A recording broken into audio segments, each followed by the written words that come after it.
Welcome to the appellate review of Martinez v. Kickapoo Nation Tribal Council. This case focuses on critical issues of membership rights and tribal sovereignty, heard before the Tribal Court of Appeals. This video is part of a weekly lesson plan centered around this case. We will cover case introductions, argument development, practice, and ultimately the final moot court exam.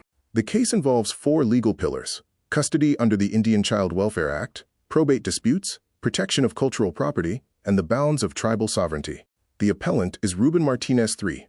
The respondents include the Tribal Council, the estate of Maria Elena, and Lucas, a minor. The core issues concern tribal court jurisdiction over a non-member parent, whether the will improperly restricted parental rights, and whether the tribal court exceeded authority over restricted land and cultural property.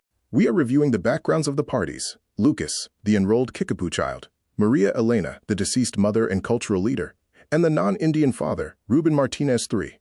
Maria Elena's will contains critical cultural and land directives, including the custody nomination for Lucas, directives for cultural upbringing, and the transfer of restricted land interests to the tribe. The tribal court ruled the will was valid and enforceable. They found the Indian Child Welfare Act applies, and cultural continuity is essential. The father was granted supervised visitation. The appellant's first arguments challenge the scope of ICWA, asserting it does not apply to this private custody dispute. They also challenge jurisdiction, arguing Texas is the child's home state. Further arguments from the appellant cite a due process violation due to excessive reliance on cultural factors, constitutional limits on a private will overriding parental rights, and an error in the land conveyance without BIA approval. The respondent counters with arguments for inherent sovereignty and exclusive jurisdiction under ICWA, arguing the Kickapoo Nation has authority.